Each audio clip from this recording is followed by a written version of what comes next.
Let me tell you, by the way, it is so nice to finally meet one of the greatest architects of the 90s grunge movement. Oh, thank you. Thank you for saying that. So when I heard, oh my God, Christina! And I love the song that you wrote for The Promise called The Promise as well. Yes. You've written songs for movies ranging from Casino Royale to 12 Years a Slave and everything in between. Take us to the process, like when they ask you to write a song, how Well, I mean, I think it's different every time, and that's why it's rewarding, because there's a collaboration that I have as a songwriter with a script and a film, and it's kind of a one-time thing. It never happens again.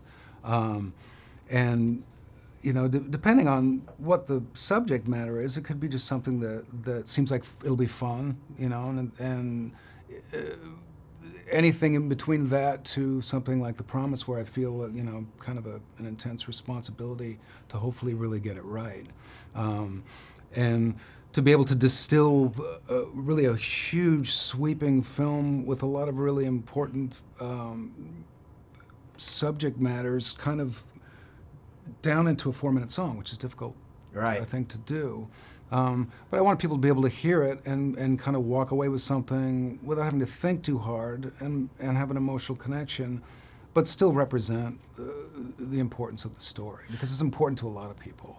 Well, The Promise that you wrote, the song that you wrote, is decidedly ballad, right? Yeah, I felt like, you know, it's 1915, so I had to avoid more than I really could include. That, like, it had to be sort of out of time. So I was kind of trying to avoid certain musical influences that I otherwise might steer into normally, like the Beatles or something like that. Right. And the same, you know, instrumentally, I didn't really want to include anything that wouldn't have existed.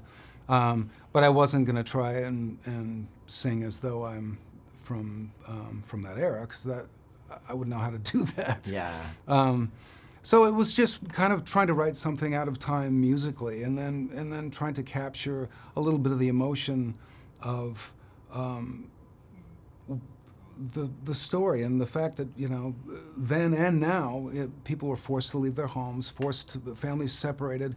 In the case of what happened in the Armenian genocide to the Armenians or to the Greeks, for example, this was a horrendous event, and the way they did what they did was a protracted, evil, torturous thing, killing hundreds of thousands of people, and it's a story that needs to be repeated. Even if there wasn't a denial, it would still be a story, I think, that needs to be repeated, because these things are happening right now. Right. I know, it's so sad. 100 years later, it's happening again. In exactly the same ways, and the warning signs are all the same, and the denials are all the same, and coming out, and it's shocking to think, to watch, people will watch this film, and you know, you'll get the sense that it was 100 years ago, because they've captured this period, and I hope that they walk out with the realization that this is happening now,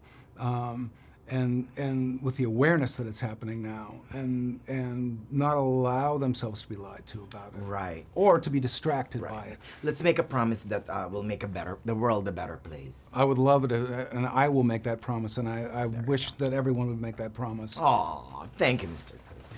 Keep on rocking. Keep on singing.